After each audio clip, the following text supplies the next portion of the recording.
Hola, soy Carlos Castañeda y hoy vamos a hablar un poco sobre la teoría de falla del esfuerzo cortante octaédrico de von Mises y Henke. Esta teoría, que también es conocida como el criterio de von Mises, es una de las más utilizadas para predecir fallas en materiales dúctiles. Esta teoría se basa en los esfuerzos totales presentes en un material y está relacionada con el concepto de deformaciones elásticas, pero en un estado tridimensional. Para profundizar un poco más, hablemos sobre los esfuerzos principales en un punto, que este criterio se basa en la idea de que la falla ocurre cuando la energía de distorsión de un material alcanza un valor crítico. Los esfuerzos principales, denotados como sigma 1, sigma 2 y sigma 3, son las componentes normales máximas y mínimas de un tensor de esfuerzo en un punto y encontrado en direcciones perpendiculares entre sí. Estas son importantes porque el esfuerzo cortante octaédrico depende directamente de estos. Otro esfuerzo cortante octaédrico se define como el esfuerzo cortante que actúa en los planos octaédricos, que están a 54.7 grados de los ejes perpendiculares del espacio. Este esfuerzo cortante octaédrico se puede expresar como: se define el cortante octaédrico como el 1/3 de la raíz cuadrada de la sumatoria de las diferencias de las componentes principales al cuadrado. Dicha fórmula combina las diferencias entre los esfuerzos principales.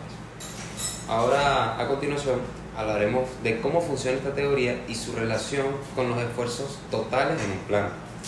Los esfuerzos totales en un plano, en un estado tridimensional de esfuerzo, son un punto en un material que puede estar sometido a esfuerzos normales, ya sea sigma X, sigma Y o sigma Z, o de fuerzas cortantes, denominadas con la letra tau.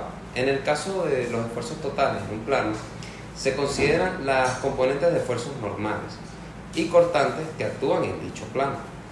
Estos esfuerzos se pueden usar para calcular tensiones equivalentes que determinen si el material falla o no falla, según sea el criterio de von Mises aplicado. Otro aspecto que es importante destacar es el del equilibrio estático de un estado general de esfuerzos en un punto específico. Este es fundamental para analizar cómo las tensiones se distribuyen dentro de un material bajo cargas específicas. Este concepto se relaciona con las condiciones en que las fuerzas internas o los esfuerzos y externas están equilibradas en el punto exacto del material, sin que se produzca un movimiento o deformación no controlada. En este contexto, la teoría de falla del esfuerzo cortante octaédrico de von Mises y Henke es especialmente importante cuando trabajamos con materiales dúctiles, ya que predecir cuándo un material fallará debido a esfuerzos internos, tomando en cuenta su naturaleza plástica antes de la fractura.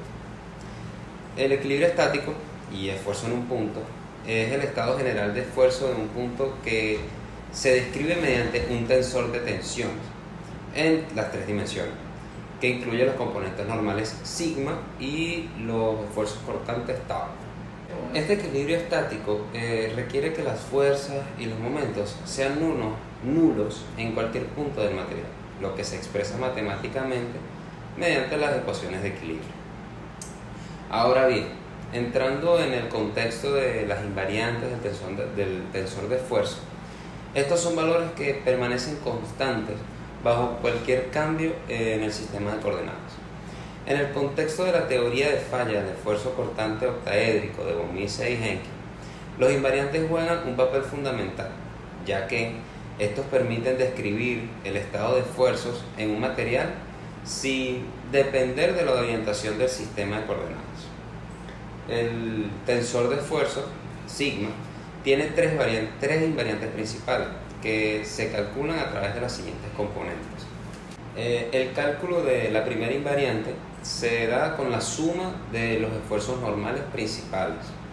El segundo invariante es relacionado con la suma de los productos de los esfuerzos principales tomados en grupos de 2 en 2. Y la tercera invariante es el determinante del tensor de esfuerzos o la matriz, que es el producto de los esfuerzos principales, sigma 1, sigma 2, sigma 3, o sigma X, sigma Y y sigma Z. Otro aspecto importante a mencionar es el tensor de esfuerzos, que en mecánica de materiales puede descomponerse en dos partes. ya sea el tensor de esfuerzos esféricos, o conocido también como hidrostático, que representa el esfuerzo promedio en todas las direcciones. Está asociado a cambios volumétricos sin deformación y está relacionado con la presión hidrostática. El tensor esférico influye en fenómenos como la compactación por presión hidrostática, pero no contribuye a la distorsión ni a la falla por distorsión. Y está el tensor de esfuerzos desviatorios, que este representa los esfuerzos que generan distorsión o deformación en el material, pero no cambios de volumen. El tensor desviatorio es clave en la predicción de fallas por distorsión, como lo describe la teoría de von Mises-Henke, y especialmente en materiales dúctiles. Ahora bien, hablemos sobre las invariantes de estos tensores de esfuerzos desviatorios. Estos son valores fundamentales que se obtienen al analizar el tensor de esfuerzo una vez eliminada la parte uniforme asociada a la presión hidrostática. Y estas representan propiedades clave de los esfuerzos internos del material, independientemente de la orientación del sistema de referencia. Esto los hace esenciales para entender y predecir el comportamiento de los sólidos sometidos a cargas y deformación. De manera más práctica, son características del material que permanecen constantes, sin importar cómo se gire, se reoriente o se mueva el sistema de coordenadas.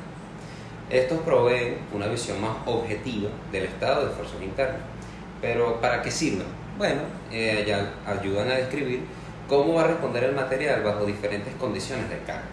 Y estos son clave en modelos matemáticos y criterios de falla, como los que son utilizados para analizar plasticidad o factura en los materiales.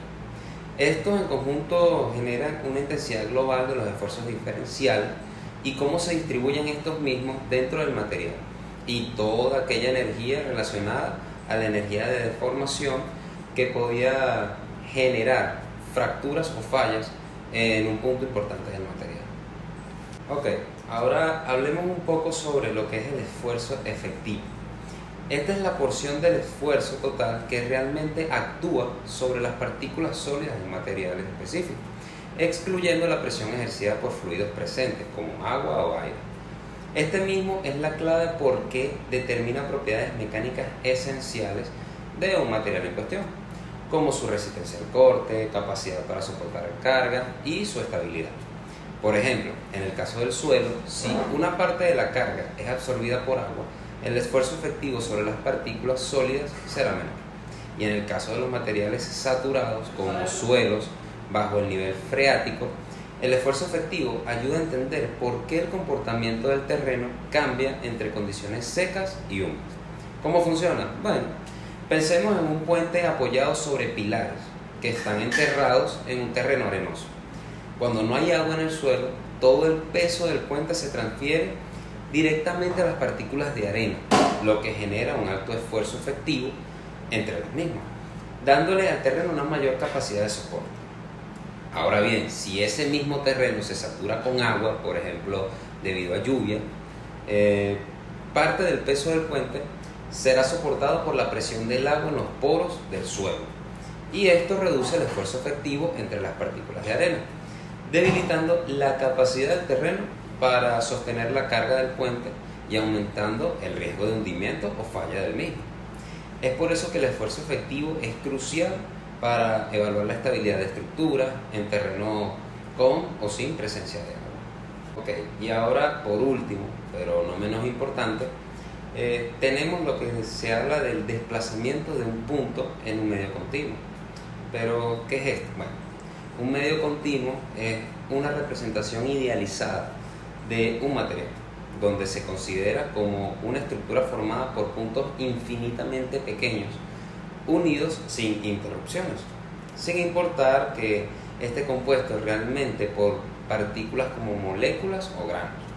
Por otra parte, el desplazamiento de un punto es cuando se aplica una fuerza sobre un medio continuo, como una barra o placa en el suelo. Cada punto del material puede desplazarse ligeramente.